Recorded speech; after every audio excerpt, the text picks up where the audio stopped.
Welcome back to the Football Referee with Emmy Hikins, Trevor and Femi Madariola. Against the Chelsea team that beat Wolves 6-2 the other day in the Premier League. So I'm hoping Palace can pick up either, hopefully at least a draw there. But we're not having the best start. And selling key members of the team is not necessarily the best thing to do. But it's early days, and hopefully things will pick up. Yeah. Do you think it's got to do with finances? Because if they're selling key players like that, or is it just they're just looking to re-energize the team? Is that what it is? Is it money, or is it just... Yeah, it's a good question. I mean, I think with Anderson, I think money did come into it because he's got 2 years left on his contract. Now, obviously, when a player has a year or less, clubs tend to worry that when the contract expires, that player can walk away. So they won't get any money back for him. Yeah. So there's often sales when a player has 1 or maybe 2 years left on the contract because Fulham, I think they paid 30 million Right. for Anderson, which is a lot of money. But in a year, 18 months' time, they wouldn't pay that because they would know they could get him for free at the end of that season. So, but then again, they've given him a 5-year contract at, as I say, 125,000 a week.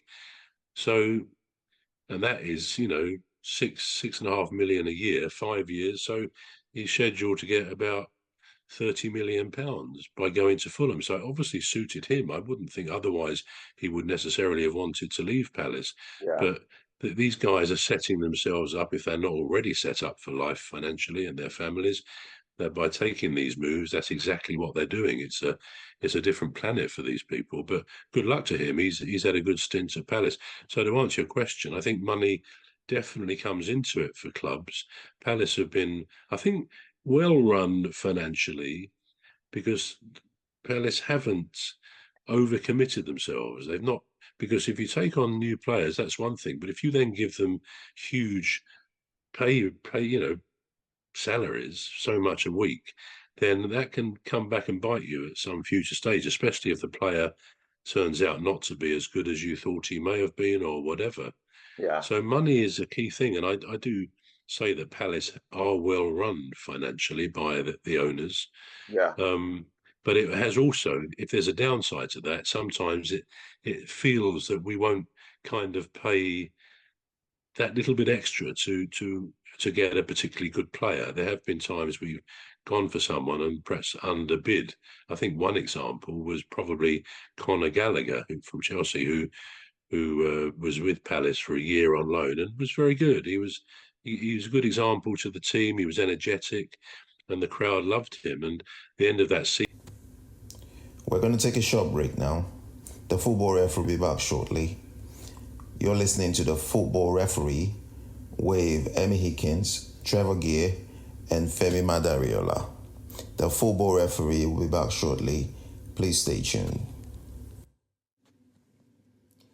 The Football Referee is looking for sponsors. If you're a business out there looking to spread the word about the products and services you offer, please get in touch on our website, deepstuffrecords.com. And also, if you're looking to get involved on this show, please reach out via our Facebook page, Deep Stuff Radio or Deep Stuff Records. Thank you.